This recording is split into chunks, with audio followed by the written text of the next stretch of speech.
Liquidity கிராப்னா என்ன அப்படிங்கிறத இந்த வீடியோ பதிவில் நம்ம தெரிந்து கொள்ளலாம். மார்க்கெட்டில் ஒரு சில முக்கியமான ஏரியாக்களில் பிரேக் அவுட் ஆகும் நம்ம நினைக்கும் போது பிரேக் அவுட் ஆகிற மாதிரி போயிட்டு எகைன் மார்க்கெட் ஆப்போசிட் டைரெக்ஷனில் மூவ்மெண்ட் ஆகும். ஸோ இது தான் லிக்விடிட்டி கிராப் அப்படின்னு சொல்கிறோம். உதாரணத்துக்கு இந்த இடத்துல ஒரு ரெசிஸ்டன்ட் ஏரியா இருக்குது. இந்த ரெசிஸ்டண்ட்டை தாண்டி மார்க்கெட் பை சைடில் மூவ்மெண்ட் ஆகும் அப்படிங்கிறத எக்ஸ்பெக்ட் பண்ணி ரிட்டைல் ட்ரேடர்ஸ் என்ன பண்ணுவாங்க அப்படின்னா பை ஆர்டர்ஸ் இந்த இடத்துல அப்ளை பண்ணியிருப்பாங்க. ஸோ அந்த ஆர்டர்ஸை கலெக்ட் பண்ண உடனே இன்ஸ்டியூட் லெவலில் ட்ரேட் பண்ணக்கூடியவங்க என்ன பண்ணுவாங்க அப்படின்னா மார்க்கெட்டை டவுன் சைடில் கொண்டு போக ஆரம்பிச்சிருவாங்க. அதே மாதிரி இந்த ஒரு சப்போர்ட் ஏரியா கிட்ட இந்த லெவலை பிரேக் பண்ணுற மாதிரி கேண்டில் கீழே போகும். ட்ரெண்டு கன்னியூ ஆகுது அப்படிங்கிற எதிர்பார்ப்பில் இந்த இடத்துல ரிட்டைல் ட்ரேடர்ஸ் ட்ரேட் எடுப்பாங்க. ஸோ இந்த இடத்துல இருக்கக்கூடிய ஆர்டர்ஸை கலெக்ட் பண்ணிவிட்டு மார்க்கெட் ரிவர்ஸில் ஆகிட்டு பை சைடில் மூவ்மெண்ட் ஆக ஆரம்பிச்சிடும்.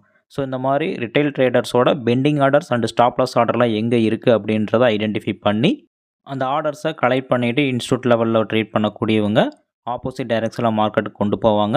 ஸோ இந்த இடங்களில் வரக்கூடிய இந்த ஃபேக் மூவ்மெண்ட் அல்லது இந்த ரிவர்சல் பாயிண்ட் எல்லாமே லிக்விடிட்டி கிராப் அப்படின்னு சொல்லுவோம். ஸோ இந்த லிக்விடிட்டி கிராப் நடக்கும்போது அந்த இடத்துல ஹை வேல்யூம் மூவ்மெண்ட் ஆகும். அதே நேரத்தில் ஒரே கேண்டிலில் மார்க்கெட் ரிவர்சல் ஆகிட்டு ஆப்போசிட் டைரெக்ஷனில் மூவ்மெண்ட் ஆக ஆரம்பிச்சிரும். ஸோ இதுதான் லிக்விடிட்டி கிராப் அப்படிங்கிறது. லிக்விடிட்டினா என்ன அப்படிங்கிறது தெரியல அப்படின்னா அதற்கும் நம்ம வீடியோ போட்டிருக்கோம். லிக்விடிட்டி ஸ்வீப்னா என்னன்றதை நம்ம அடுத்த வீடியோ பதிவில் தெரிந்து கொள்ளலாம். லிக்விடிட்டி கிராப்புக்கும் லிக்விடிட்டி ஸ்வீப்புக்கும் அதிகமான வித்தியாசங்கள் எதுவும் கிடையாது.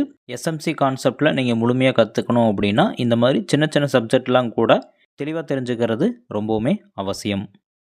ஸோ எஸ்எம்சி பற்றி இன்னும் டீட்டெயிலாக நீங்கள் தகவல் தெரிஞ்சுக்கணும் அப்படின்னா நம்முடைய சேனலை தொடர்ந்து ஃபாலோ பண்ணிக்கோங்க அண்ட் சப்ஸ்கிரைப் பண்ணிக்கோங்க.